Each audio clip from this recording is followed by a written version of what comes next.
Okay, I let him back on the show, guys. I let him back, okay? Hey, you talk about the word nerf. I got a nerf right here for you, Rossi. This is Hobart Union Week. You can't cut me off the thing like that, just like last time.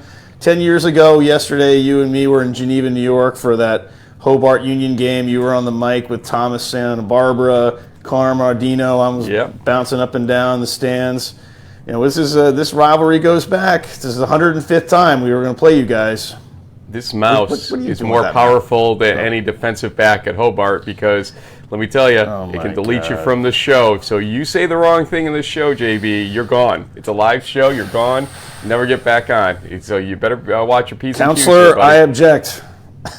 I will call Tony Maldonado on you if you don't watch it, okay? Oh, okay.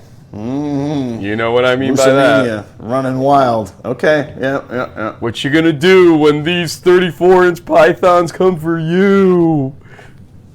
Yeah, exactly. Anyway, it should be one of the games we probably talk about today on our live show here. We're also going to talk about the game I'm going to actually attend. I'm not going to Union Hobart because, look, we've got undefeated versus undefeated in Pennsylvania. That's huge. And you're just going for the tailgate parties. Come on, Frank. I saw the invites. They're rolling out the red carpet. I did notice that our friend from Westminster College, Ian Barr, loved the shout out to his mom's chili. He's like, it's a legendary status, and I will be interested to see if anybody at Susquehanna can come close to that. We'll have to get the mayor's recommendation or review after the fact. I love Barb because last night she hits me up after all this. She's like, look, I've learned how to small batch my recipe for chili because if you saw the picture from the other day, there was the huge, crock pot of chili that she had. And she's like, I'm happy to send you the recipe if you want. I'm like, listen, me in a kitchen, you don't want that, okay?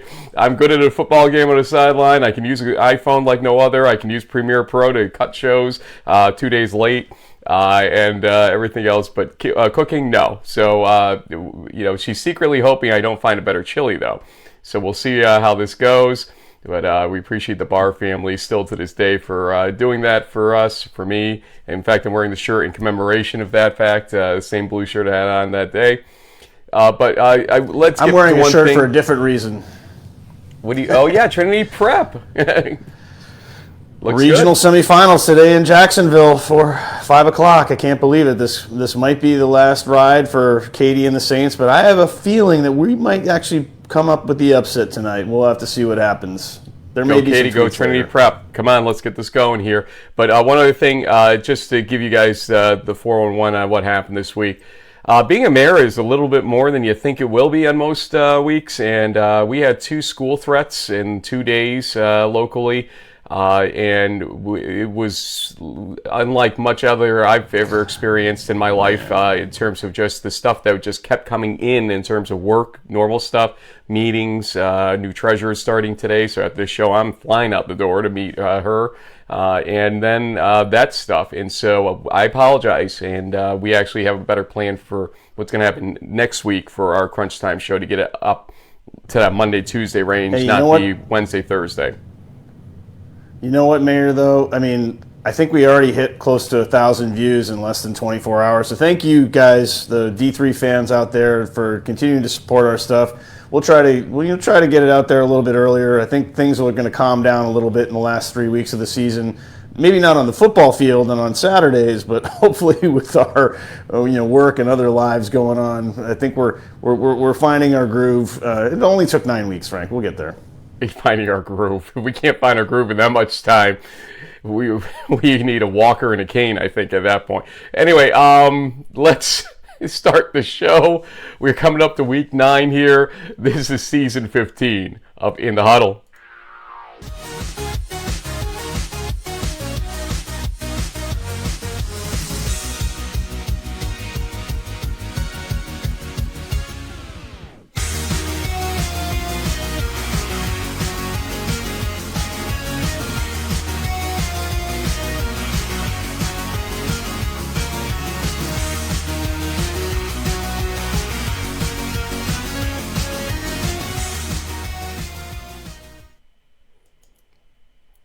that was impressive because he ran to get something. I don't know what he ran to do, but he got back just in time, getting his microphone back on right now. Ladies and gentlemen, the consummate professional, James Baker, is going to tell us right off the bat about Regions 1 and 2, about the games that we should be watching for in Regions 1 and 2. JB, catch your breath because I know you need a little oxygen at your age at this point, and go. Well, we got some wicked awesome matchups in Region 1, Frank. Bridgewater versus Mass Dartmouth. This is pretty much, I think, going to be for the MassCat title. Nope. They can't clinch. They can't clinch. But what? Oh, Plymouth State is in Week 11. It is. It's not over yet. It's far from over. Far from over. So the Corsairs need a win over Bridgewater to keep them in the driver's seat, I will say. Endicott versus Curry looks like a game that you like. I mean, I can't blame you. It's like the battle of the birds. The Gulls have been shutting teams out left and right in New England. They look really solid. So it'll be interesting. But we've got some other games, Western New England versus Husson, Anna Maria versus Gallaudet, which is going to have an impact on the ECFC race. Elsewhere, you got Utica versus Morrisville State. Springfield versus Merchant Marine, the triple option bowl, as it were. That game will probably only take about an hour and a half to get done. But obviously, we'll get to Hop versus Susquehanna. But RPI versus Ithaca is a huge game nationally and in the Liberty League race. As I mentioned in our last broadcast, for some reason these engineers have yet to lose to the Bombers, and the Bombers are kind of in the catbird seat. They're ranked number 12 or thereabouts in most national polls. They've been rolling over teams all season. So can the Engineers' defense slow them down? We'll have to see. It's tough to win in Ithaca. Elsewhere, our alma maters are going at it, Hobart Union Week. But Susquehanna and Hopkins is going to be a huge game. Both nationally, it has Pool C implications. The loser of this game has a good chance of being probably the only Pool C team picked from Region 2, just given the car pileup of conferences that we talked about already. It is kind of a bummer in a way that the 7-team limit is really going to impact sort of our home region here. But elsewhere, Salisbury, Rowan, we've got some great games all across Regions 1 and 2, and I think we're going to maybe talk about it a little more here, Frank. I mean, when are you headed down to Selinsgrove here? Selinsgrove? What's Selinsgrove. And Selinsgrove. Yep. I'm going to head to New York City tonight so I can make a nice easy trip. I don't know if there's such thing as an easy trip to Selinsgrove because you'll go through some rural Pennsylvania for a little while. Remember in the old days, JB, Susquehanna was in the Liberty League. Way back when. Yeah, when we first started the show back in Coach the day. Briggs Yeah, back they when. They took the title, I think, in 2009 and took it with them on the way out the door. Which is ironic because they're leaving the Centennial Conference this year to go to the Landmark. It would be like deja vu all over again if they were able to do it. All over again, yeah. And one thing I do want to say, though, Utica-Morrisville State is actually a big game for Region 2 Pool C purposes, too, because if Utica can finish 9-1, and Susquehanna finishes 9-1, or Johns Hopkins finishes 9-1, depending on who it is that loses the game on Saturday, then you have a real problem in terms of could you get two teams from Region 2 through Pool C? A lot of questions to be answered still in these last 3 weeks. Gotta hope that the WEAC blows themselves up. I think is how that could happen. But it's been happening, and why can't it keep happening throughout the rest of the season? You want to know who doesn't want to hear about 9-1 and Pool C and all that stuff right now? Salvatore Gurnari. Sal, how do you say your last name? Let's get that right out of the way right now. Gurnari. Gurnari. Okay, good Italiano right there, ladies and gentlemen. We're representing here, Sal. From Susquehanna, a Grad DL guy, and 280 pounds, it says. Sal, is that accurate? Yeah, around 282 right now. So I fluctuate a lot, but yeah, definitely around 280. Okay, so if you put two of me together, I could beat you. Okay, just barely. Maybe, I don't know about that.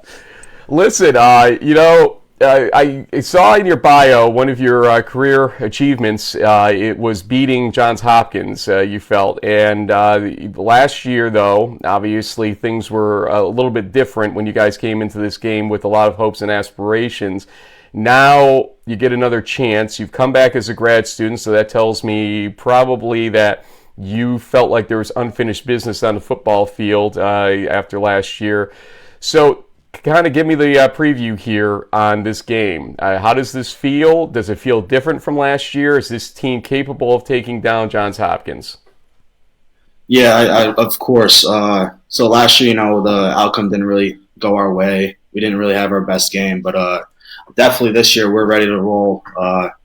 Even more confident than last year, and trying to get that feeling back from when we won against them.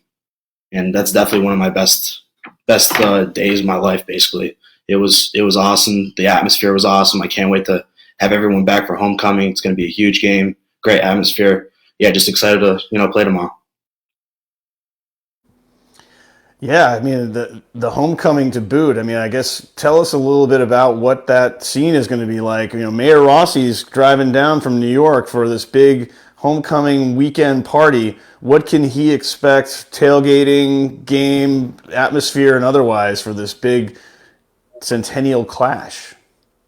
Yeah, so the tailgate, they'll be out there probably at 8 a.m., maybe even earlier, setting up. All the alumni that are coming back, all the guys that I've played with will be there early, say hi to them. But there's going to be a bunch of juice on the sideline from those older guys. Yeah, it's a great atmosphere. I can't really experience. You just got to get there and have fun, talk to everyone. It's a lot of guys come back. It's great. It's just great to see. I'll be there literally in 24 hours from when this live show is premiering right now as we sit here. And so I'm excited. You guys tried to get me there, though, last year. I remember the commotion you were causing on Twitter that Rossi needs to come to Susquehanna, to Selinsgrove, and this and that and the other thing. And we were this close to making it happen, but the season didn't end the way you wanted. And so, what was that, not to reiterate kind of the same theme of the first question I asked you, but kind of take me through the end of last year and what the guys said, the decisions that people had an extra year made ultimately based on those conversations, kind of what was going on in the locker room after things sort of didn't go the right way for you guys at the end of the season to get you into the playoffs. Johns Hopkins instead took that Pool C bid ultimately. So, take me through the end of 2021 and what happened that got you guys back together again in 2022.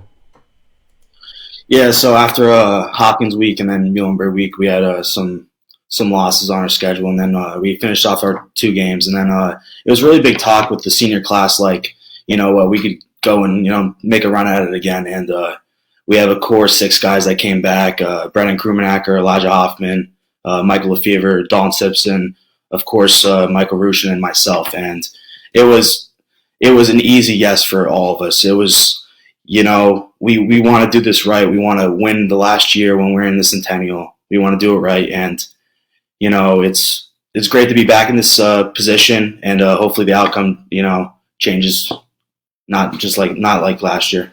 So, yeah, it was an easy one for us. Well, talking about this season, 2022, you guys have really only had 2 close games against Franklin and Marshall in week 2, and then against Ursinus in week 5. What has your team as a defense? Because both of those games were decided, but I think with less than a touchdown. The F&M game was a little more higher scoring. The Ursinus game was more lower scoring. But what were some of the takeaways that you guys can learn from that experience? Because I have a feeling this is going to be a pretty tight game too. Yeah, it's definitely going to be all 3 phases are going to have to do their part. I think, those games were won on the special teams. Basically, it was, in the Ursinus game, we had a little onside kick at the end and we recovered it. Sadly, the F&M game, we were really up high in the first half, and then we kind of got in a sticky situation in the second half, and the defense had to stand up and take over there. But yeah, it's definitely going to be down to the wire on Saturday, and I just think all 3 phases are going to have to be a part of it, and special teams being a really big part of it, actually. Sal, I think you have respect for Ryan Stevens, the quarterback of Johns Hopkins. He is definitely tough to get down. He's got a great offensive line in front of him, obviously, but he plays a very heady game, not unwilling to tuck it and run ultimately. Kind of tell me from your experience how you view Ryan and what you feel like when you get to that backfield and have him within your sights, basically. Yeah, he's really good Q. Definitely very mobile. When he sees a hole, he definitely takes it.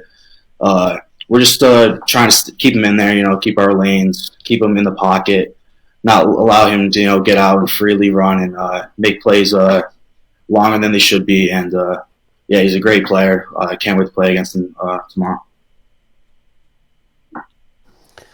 So I imagine, once, of course, you guys win the game, that there will be a big celebration. Last year, I had the pleasure of dining with pretty much the entire Rossi family. We had the manicat, the pasta fagioli. What would be the victory meal spread at the Gurnari family here? Come on, tell us, what do you got?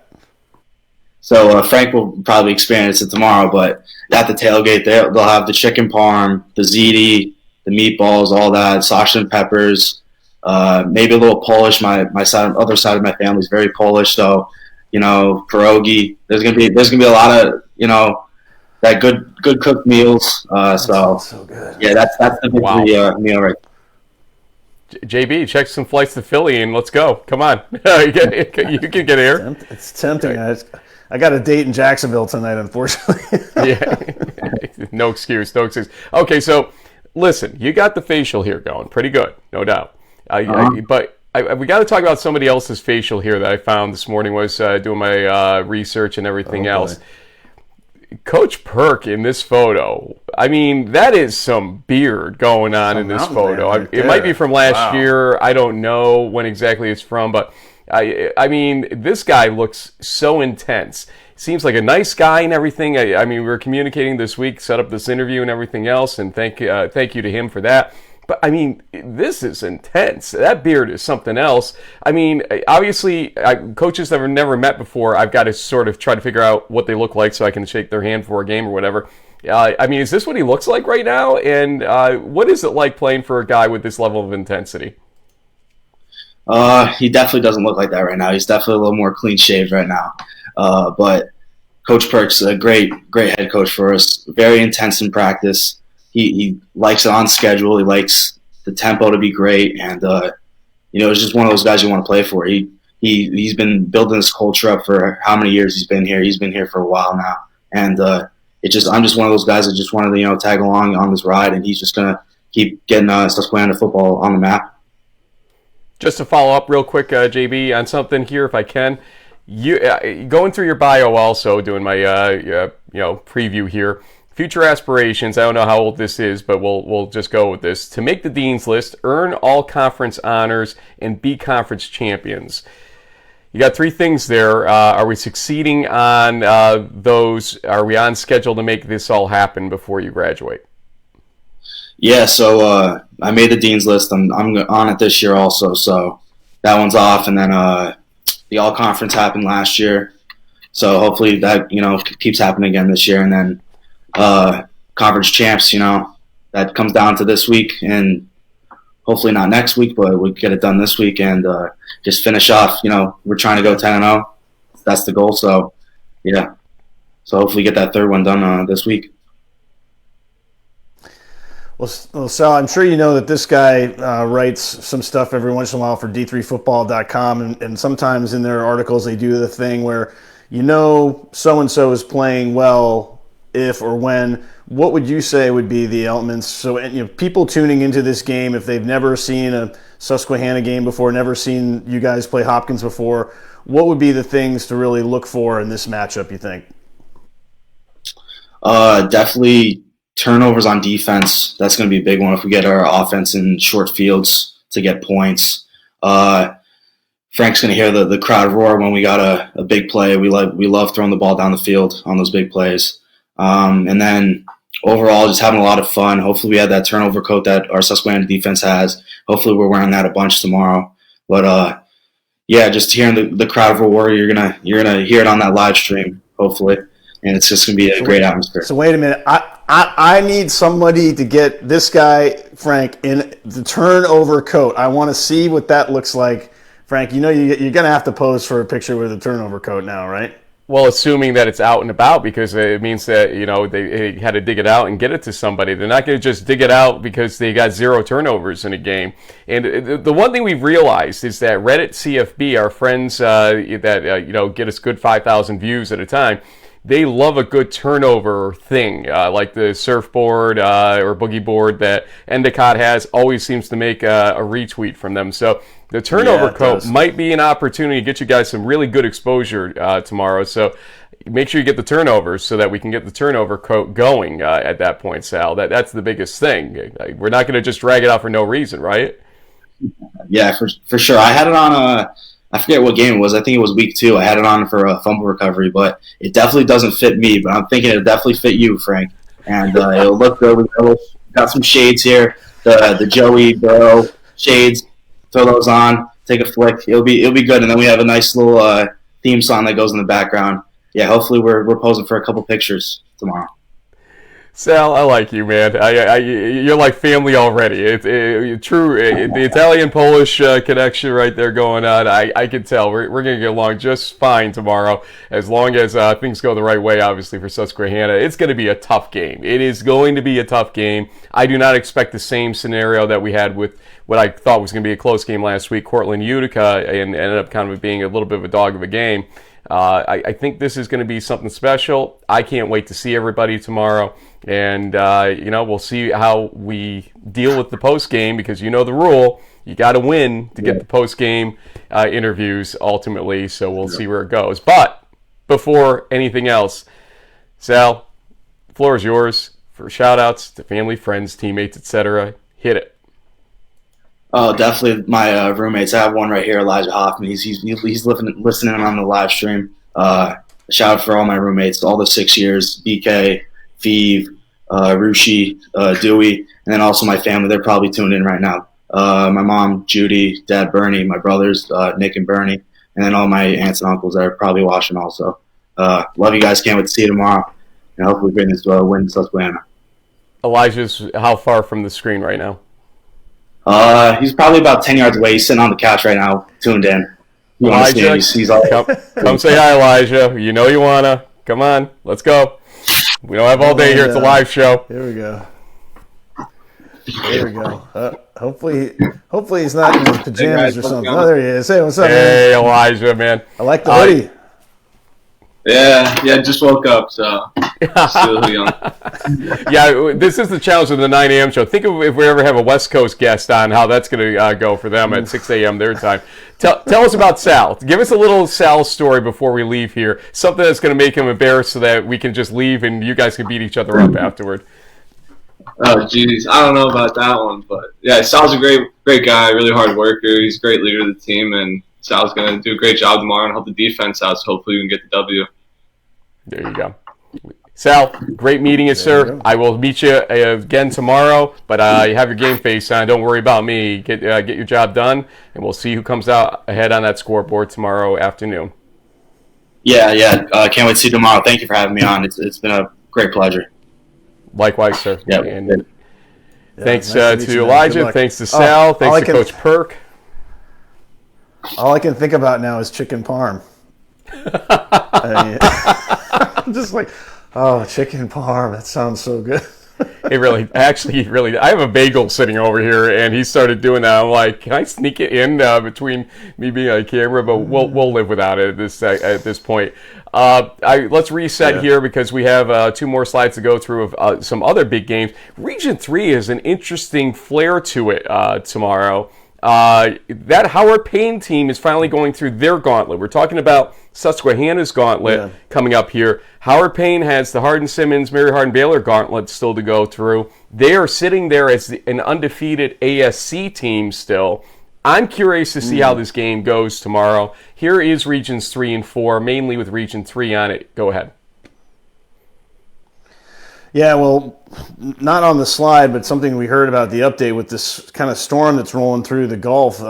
Bellhaven's game against LaGrange got moved up to tonight. So if you want some D3 football, Friday Night Lights, 7 o'clock. I think it's 7 Central technically.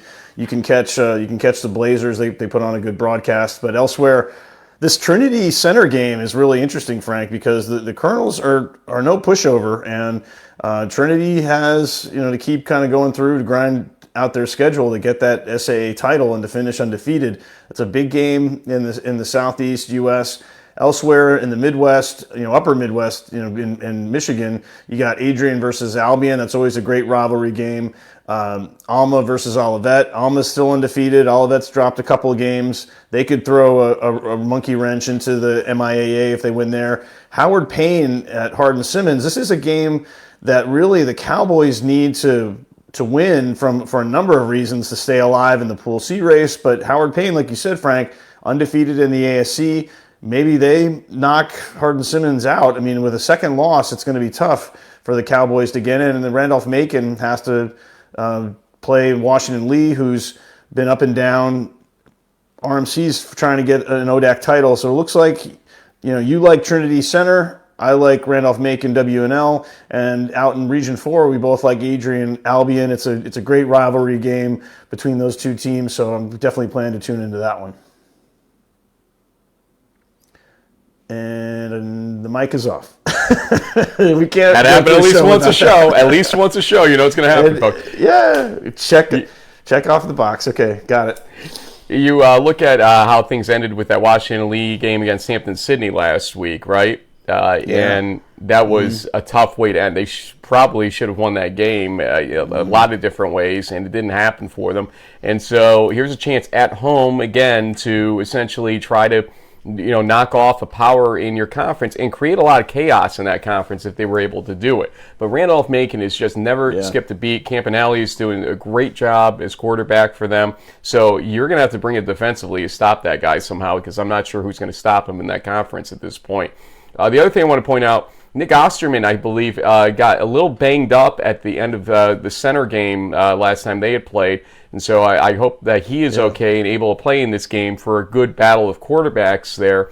Again, we send our regards to Trenton Duper, who I'm sure will be watching that game.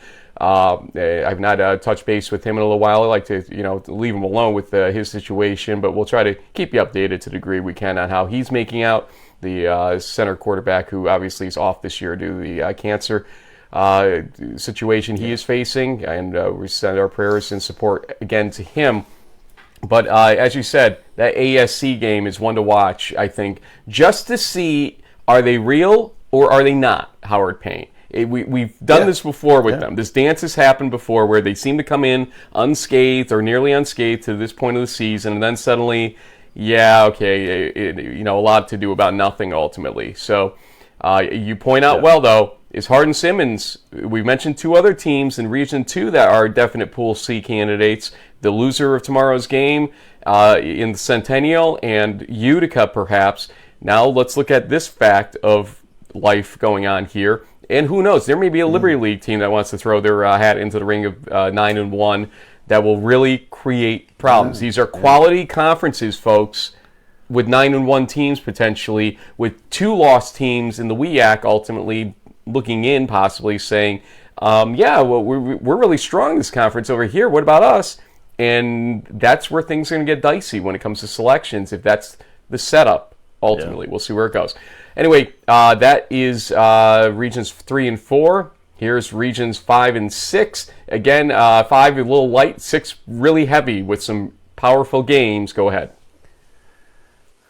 Yeah, I mean, River Falls versus Whitewater is a huge game kicking off at 2 p.m. Eastern. That will have at this point, the Warhawks looked pretty vulnerable last weekend, so maybe the Falcons can continue to pile on what's going on there, make the WEAC more of a dumpster fire than it already is. I mean, lacrosse and Oshkosh is a huge game. Both of those teams have 1 loss in conference. They're still fighting along for a conference championship. Well, I think Oshkosh may have 1 or 2 losses actually, but either way, huge rivalry games out there in Wisconsin. And then, in Region 5, Monmouth versus Lake Forest is a big game. Monmouth does not have a loss in the Midwest. The Ripon faithful will probably be cheering for the Foresters there. Out in the Northwest, Linfield takes on George Fox, which is probably realistically is the last challenge on their schedule before they call it a day. And then, oddly enough, I had, and kind of as a little wink, this Northwestern and Minnesota Morris game could end up deciding the UMAC, which technically gets an automatic bid. So, hey, why not? Throw them in there. Laverne, Kowloon, if you really want to stay up late, can catch that one out in TO, in my old neighborhood out in California. And so, yeah, it looks like we agree on Region 5. And then, Region 6, we kind of differ a little bit on the UW games. But, hey, either one of those it will be a great watch. We'll probably have them on simultaneously. And so looking forward to seeing that. Couple things I want to point out too. A game that I think it may actually turn into an upset. I'll give you my upset special on D3 football.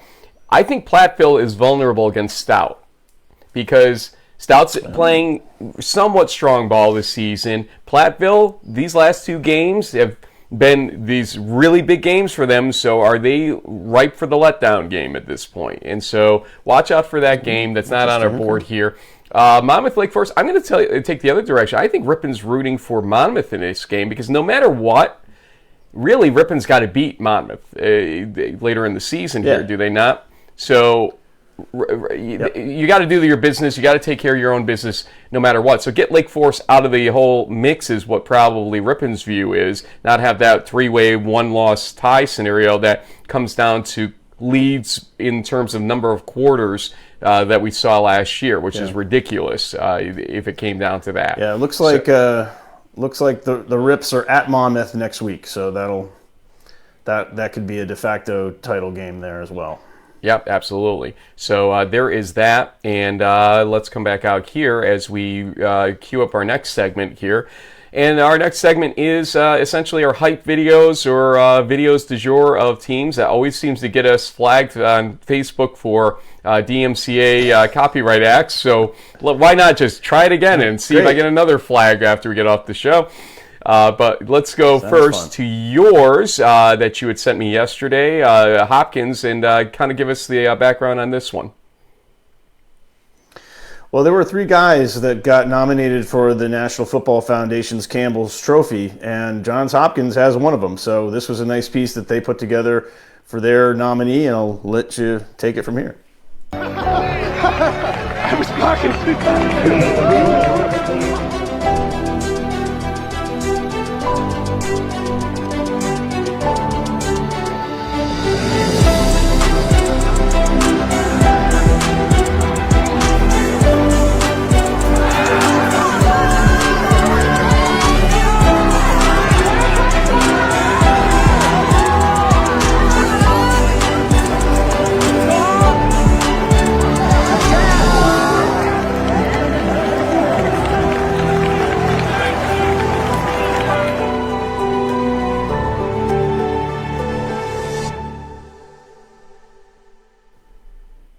J.R. Woods. There you have it. And so, hey, I mean, probably one of the biggest matchups of the game you're going to tomorrow is going to be that guy against Sal, who we just talked to a little while there. O-line versus D-line. Going to be some big guys crashing up in there. It's going to be great.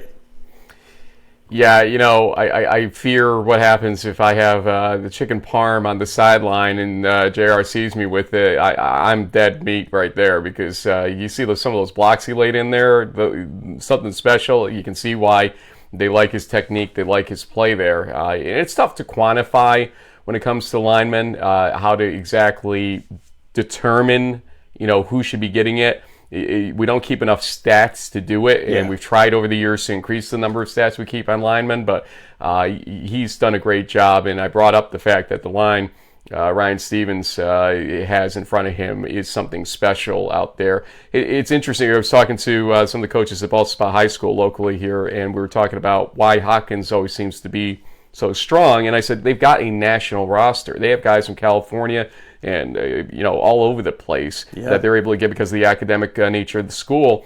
And so you get some special players from across the country there.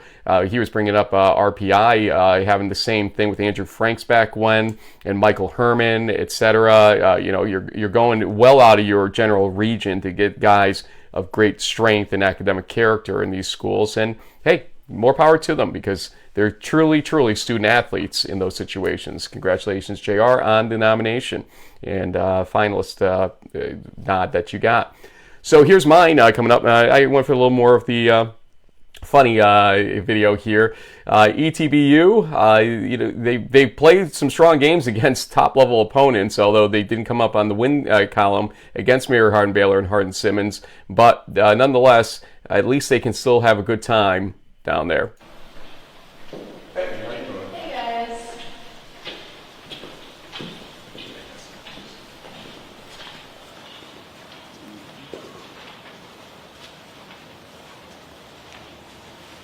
Not that one. Now, this, Jay, this is a work of art. Yeah, no. It's real nice, man. You see this? That's real abstract. But wait. Hey, what's that over there? That's a work of art. Hey, that is. Just look at it. So beautiful. It is, Jack. Jack, I have an idea. Yeah. We gotta take this. We gotta take it. Let's go.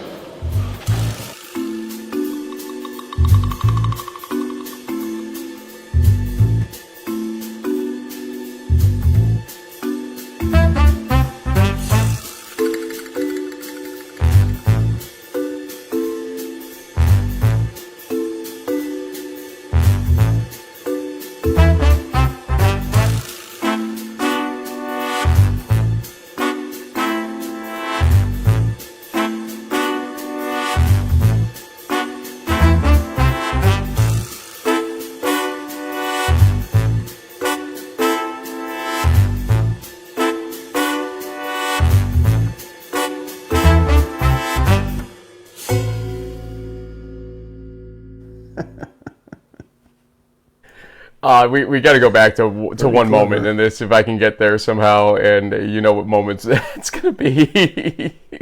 I mean, listen, I laugh about a lot of things in life, but I mean, Yep. let's see if I can get the. Hold on, we have to repause it, but That's beautiful. I wish I was there for the moment that they said, okay, so for this scene, you're going to be holding each other basically in your tears, looking at a uniform on a mannequin, guys. Outstanding acting by both of these student athletes. I mean, it was well done. Oh my God. I'm sorry. Guys, I hope that we didn't embarrass you too much. I hope the fact that you even did that tells me that you have a good sense of humor. Thank God. Absolutely. Okay. Oh wow. I'm in tears. That's too good. So I keep sending them through Twitter, guys. You go make some good video productions. Please do not use commercial music on them so that we don't get in trouble. Okay. Use that free stuff on YouTube and whatnot that's out there. Yeah. Yeah, there's a little jazzy. That was swinging. Yeah, absolutely.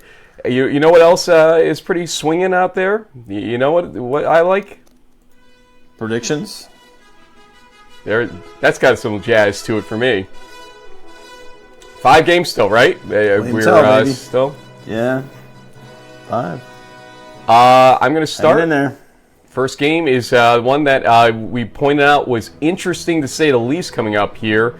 And I go first, Bridgewater State versus Mass Dartmouth. Can't fit the name on the darn slide anymore, so we just use UMD. Nope. And I'm going to give UMD the edge. It was back and forth with Dante Villas-Santos, our 60 Minutes of Damn Football friend.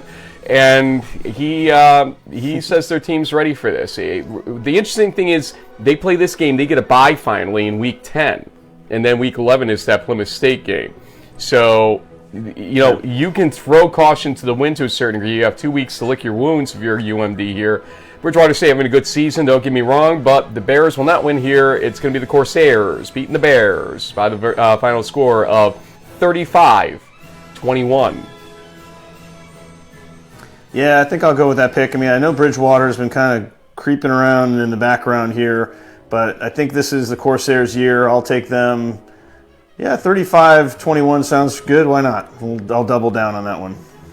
So here's one we didn't have on our list earlier, but I wanted to give a little notice to it and pick it. Endicott versus Curry. Endicott's big games are sort of reducing on their schedule, but they're facing their old coordinator in this game, now head coach at Curry, Coach Parsons. So go ahead. Yeah, that might make things a little more interesting, a little closer score, but I still feel like the Gulls are the class of Region 1, not named Del Val, so I'll take Endicott to win this one. Maybe not a shutout this time, but a comfortable, let's say, lower scoring 24-14 kind of game. Never easy on the road. Curry can bring it, and I have a feeling actually this one gets Purple a little rain. closer than they want, and maybe they need a game like that as they prepare to get to games like Salve, etc. So Endicott, I'm going to say, wins this game for sure, but they pull away late to do this 33-17 with that late pull away. Next game up, we'll go to Region 2. Hopkins versus Susquehanna. Crap, I have to go first. Wow. I didn't even think ahead about what I would do here with this game, and because there's this emotional side of me that wants to say, with all the back and forth of Susquehanna and all the hubbub with me coming into town and all this stuff, there's an emotional attachment right now to pick Susquehanna, but I also know who Hopkins is. But you know what?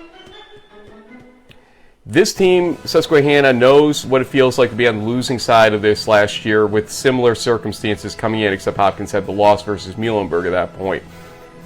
This is Susquehanna's year.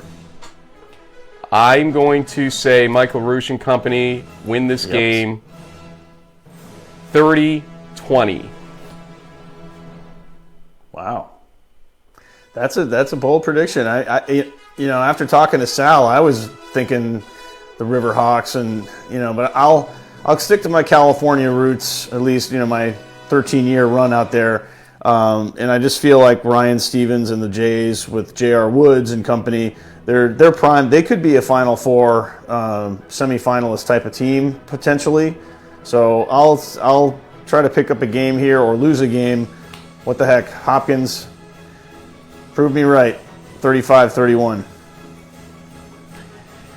Region 2 has another big game for us. This time it's your turn. Union at Hobart. At least we got something in your column here to start with. I'm going to take some coffee while you think about this one. Well, in my little coming at you blog, I picked Hobart 27-24. I think that their strength of schedule and the teams that they've played have better prepared them. It's going to come down to, can David Cruson play the same kind of game that he played, that we saw in person in Schenectady last year? This would save Hobart's season to a certain extent. I just feel like Union's mostly untested, so I'll take the Statesmen at home. They tend to win at home. They haven't lost to Union at the Boz since 2008. Come on, guys, we need something good here. It's been a rough season. What was your final? 27-24. 28-24 Union. 28-24. Okay, you got it. Yeah. Donovan Piccati Nice company pick. Okay. will know how to win this game. It's going to be a good game, no doubt. I also want to reserve, after this countdown's done, 2 other games we should be picking from Region 2. So remind me, and we're going to have a total of 14 games, but not on the clock with the last 2. Okay? 2 for 2. Yep. Gotcha. Okay. Yep. We got Region 3, Randolph-Macon at WNL. We got to go a little faster here. I just think Randolph-Macon is the class of this conference right now. Campanelli and company get 35. WNL gets 24. Yeah, Randolph-Macon, I think, will actually win more going away, 41-27. Trinity at center. I like the Tigers, even though Trinity is going to be tested in Kentucky. Lower scoring, 21-14, maybe like last week's game against Barry. Tucker Horn, I know you're watching. Here's what I want to see from you. I want to see you actually start and get that first half in your control. This is something that's been lacking a little bit from their team. They have not taken control of a game early the way that you would think that a number 5 team should be doing, or whatever rank they are at this point. Okay. So I think Tucker Horn and company need to come out firing and taking an early lead and holding on to this game to win 31-20. Next up is going to be Howard Payne at Hardin-Simmons. I just think that we've seen this story play out before. I'm not a believer yet in Howard Payne. If they play close here, I might become one when they get ready for UMHB. So for now, I'm going to say Hardin-Simmons wins this game 42-27. Yeah, I think I'll take the Cowboys also. Pulling away late, 45-21. Adrian at Albion in the MIAA Region 4. I mean, the Brits probably should have lost at Trine last weekend, but they found ways to win with defense and special teams. So, I know Aaron Jenkins and company are going to bring hell, to this matchup. But I feel like the Brits are the team to beat. 21-20. It's going to be a close call, but they'll find a way to win. Yeah, Albion at home, I think, has a better shot here than what was happening last week, and they were lucky to sneak away with that win, honestly. Congrats to them. Obviously, they used a lot of power to do it, but still, it was not a gimme. That's for damn sure. Albion wins this game, though, 31-20. Monmouth at Lake Forest. You know what? A master motivator is Jim Catanzaro. I know he's facing injuries still over there. The Ripon game is one they let get away, in my estimation. Watching the end of that game, I think they should have had that game. And he knows it. They're at home here. Lake Forest wins 28-21. And Kat, I'm telling you right now, if you guys delete the damn video off your archive, I am coming to Illinois, finding you, and getting the video myself after the beatdown I have to give to you, okay? Just listen to me. I'm the mayor. Oh. You keep the damn video up when the mayor says keep the video up. Thank you. Okay, yeah. Well, I think the Foresters will bring some old school hip hop, and they'll get the win 17-14. Lacrosse, gosh, I really just threatened the man. Sorry. Yeah, good luck with that, Frank. Yes. Good luck. I'll start on this one. What the hell?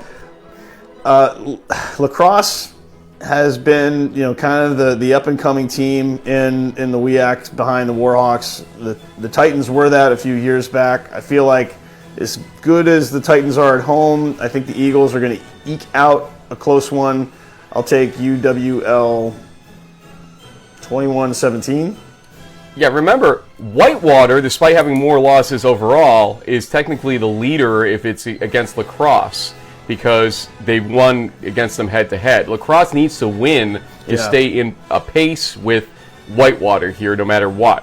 Lacrosse loses once, they may be done, factually, from this whole situation. Lacrosse wins this game 28-27. It's going to be really good, but they're going to come out with this win.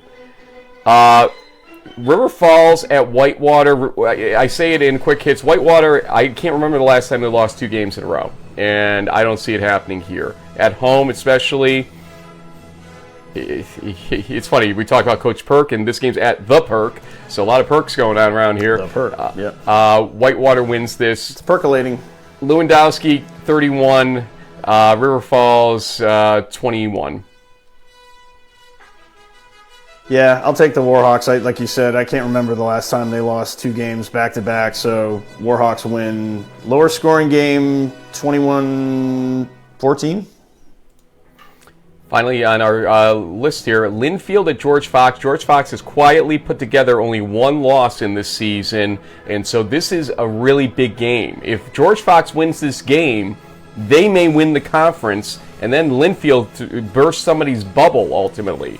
That's how big this game is, and it's kind of gone by the wayside for a lot of people with 0 on our clock here. Go ahead. I mean, the Foxies have done pretty well this season, but Linfield just looks like they're at more of a national semifinal playoff level. So I'll take the Wildcats pulling away late, 35-17. Yeah, I agree with you here, but I think this is going to be closer than that, honestly. I think George Fox has been waiting for this moment a little bit. This is, you talk about moments teams wait for, like Susquehanna getting the second chance at that moment this go around. I think this is a moment where George Fox at home is going to at least make a showing in this game and make it interesting. We said this before, and then I look like a damn fool every freaking time. Linfield wins this game 28-21, not 24, 28-21. And so a couple other games not on the board here, so we'll just go back to our top level slide here. First off, Liberty League, RPI, Ithaca. Remember what happened last year? And RPI in the Field Goal Fest there ended up winning it. That was just a crazy game. Does it repeat itself in any way, shape, or form? I'm going to say no. I think Ithaca wins this game by the final of 17-14, but the defenses are going to be the story of this game again, I think. It's going to be low scoring, which makes RPI possibly with a chance at the end of the game to sneak one in, but I just feel like Ithaca is going to be able to do it here. What do you think? Yeah, I think the fact that it's at Butterfield on the grass is going to help Ithaca. Right now, I'm looking at the weather in Geneva. It's 39 degrees. It's going to be kind of a cold and dreary day on Saturday in upstate New York, and so I think that plays towards the Bombers to a certain extent. I'll take them. Yeah, I think it's going to be like a 21-20 game.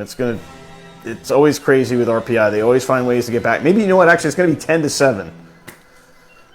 Or 9-7. I wouldn't deny you that. I honestly would not deny. 17-14 is the same score, basically, when you get down to it, just with a mistake maybe on each side. Okay, the other game, and listen, if Ithaca loses to RPI, there's another bubble getting burst somewhere, because you've got to think that if you have a one-loss team in the Liberty League named Ithaca, ultimately, that is hanging out there, they're going to be picked as Pool C. So again, these games, because of how these regional rankings are working in Region 2 and how everything is playing out in Region 2, these games matter more than even the games in the Midwest, I'm going to claim to you right now, folks, because you're looking at potential one-loss teams. The Midwest is looking at a lot of potential two-loss teams being in their regional rankings right now, and then how do you line them up? So stick with us these next couple weeks. Going to be a wild ride. Other game, Utica at Morrisville State. Tony Maldonado, go watch his stuff today about this game. He gives you some good insight about the Mustangs and whatnot. But you go first on this one. Jeez. Utica just really struggled so hard against Cortland. It makes you kind of scratch your head. But then again, I mean, Morrisville did too, but their defense held them to 28. I don't know, man. I think I might go with the Mustangs. I think the defense might be the difference. But is it at home for Utica or is it at Morrisville? It's at Morrisville. What the heck? Mustangs. I think they might pull it off. 21-17. So Utica's got a habit out there of starting hot and then losing chunks of games. And so I agree with you that there's a real possibility here that Morrisville could win this game. Coach Fagiano, great coach, great motivator. This is the biggest challenge of his career right now because you're taking a little bit of a drubbing against Cortland, and in the second half they didn't do horribly in that second half. Don't get me wrong. Coach Gerbino and I were talking, and he's like, I was at least impressed with our guys in the second half. They maximized their possessions in the second half. There weren't many because there were long possessions for everybody.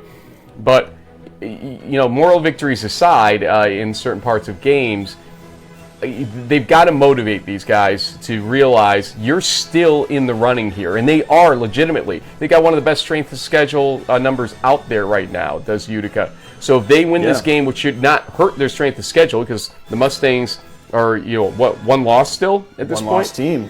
Yeah. So, in Utica, between the two of those, Utica has the better resume overall. So, if we're going to have a bubble team with one loss in the Empire 8, Utica's got the better chance to get in with it. So, I'm going to say Utica true. wins 35-21 again. But, listen, history would say you are absolutely right about this, JB, that they should lose this game. They've got to break this type of skid that they're too used to doing. Yeah. What else we got here? Well, first, let's go to your how to watch the action. And the depressing point of what's coming up this week is that most games are at noon, 1 or 2, especially noon or 1 out there. But, you got a couple West Coast specials. It's just we're starting to consolidate the schedule in a way that makes it tough to watch all the games you'll want to watch out there, folks. JB pointed out the Belhaven game, was it? Or which game was it? Tonight. Yep, tonight. Yeah, Belhaven got LaGrange moved. is tonight at 7. Yep. Well, So 7 don't forget about that. Central, You can I watch think, that. But then tomorrow, how would you watch what's out there? Well, I think I would probably initially check in on that Bridgewater Mass Dartmouth game because that's definitely going to have an impact on who wins that conference. So I'd probably start there. I know that some of the Liberty League games are kicking off around 1 p.m. There's going to be some great matchups also there in Region 2. In Regions 3 and 4, I think most of those games are starting around 1 to 2 Eastern. And then out in Wisconsin, you have those 2 huge WIAC games kicking off at 2 o'clock Eastern. So it's going to, like you said, Frank, it's going to be really condensed. So you're going to have to be sort of strategic in how you pick and choose and maybe just keep an eye on the scoreboard to see what's going on. But it's going to be tough to pin down anything. Later in the afternoon, you get the Linfield George Fox at 4:30, which should be one of the very few games going on. And then there's some of the late night stuff in the SCIAC if you want to check that out. But yeah, it's going to be really condensed between that 12 to 2 kickoff time slot. So basically for about 4 hours straight, there'll be lots of things happening all at once, and good luck keeping up with it all. And to avoid this show going more than an hour, we got 4 minutes, so I want to say one thing. As you're talking, I was thinking about the idea of, 10 years ago, we could never have had that segment where we would just talk about what you can watch and how you should watch them and everything, and how lucky we are in Division 3 now to have video for virtually every game out there. That said, and, archive issues aside, folks, wink, wink, nudge, nudge, everyone, Come on, let's talk about production values. I remember watching the Hanover-Mount St. Joseph game at Hanover last week, and even on a 60-inch screen, you would not be able to see most of the action going in the opposite end zone on the opposite side of the field. And so, look, spend a little extra money. Talk to your boosters. Get the extra money to get somebody, to pay somebody that knows how to do a little bit of video production, get some tighter views of it. If you're going to take pride in something you do, you should take pride in what you do, on video and everything else, because you're showcasing your team. Do the better job of showcasing that, high and tight. You may not even have to hire a professional. There's probably students on your campus that can do this. Luke Poorman, who used to play at Mount Union and Mary Hardin Baylor, now works for the Tennessee Volunteers as their main video guy. He's 23, 24 years old, and he's made this into a career. There are kids on your campus that can shoot your games that'll look amazing. Go get them. And you don't even have to, have the bells and whistles. It can be a one-camera production and still look right, because just follow the ball, follow the action. Not everybody plays the triple option out there, so you don't lose the ball half the time. When it's triple option, even I struggle. Okay, yeah, exactly. Yeah. Where are you, JB? Yes. Yeah. Okay. So yes. Okay. Now that you're doing that, I'm going to spend the extra minute to talk about the Anna Maria press box, the sides of the press box blocking the view of the end zone. There has to be a better way, guys. There has to be a better way. Yes. When I'm cutting crunch time, it is one of the most frustrating things. And sometimes what happens is I don't get to get the clips until after we do the script, and then I see what I'm left with, and I'm like, oh no, I really need to clip this stuff. And here's a touchdown. Yes. Or Here's the touchdown. Oh, wait. Yeah, He throws the ball. Oh, my God. Haven't laughed this much in a while. Thank you for that this week because it's been a week. And, folks, as we said, it has been a week for all of us. We're going to do better for you going into Week 10 with our Week 9 highlights show and our Week 10 preview. What we do in Week 10, we're not 100% sure yet. This game on our hats will have a lot to do with what we do in Week 10, and you'll know why probably because I've got to stay upstate next week for a variety of reasons, and we can either do our Week 10 studio show we've done for the last few seasons, or we can maybe cover Union Ithaca. Oh, geez. I don't have it mine here. That's not fair. Oh, wow. Are you going to get that off? I can't hear you now. Yeah, exactly. Oh, my. So anyway, much for that folks, idea. we're at an hour. We got to go. Good luck to all the teams this weekend. I think we're going to have a real interesting discussion on Crunch Time, though, about who's really in the running for Pool C for the simple reason we may have a glut going on with teams in certain regions and other regions that have strong resumes looking with 2 losses, wanting to be in there too. And how does the committee distinguish 1-loss teams to 2-loss teams across regions? Not easy. Not easy at all. We'll try to break it down next week for you. But first, the action. We'll see you on Twitter throughout the weekend. Thanks, folks. Hey, Susquehanna. See you soon. Chicken parm.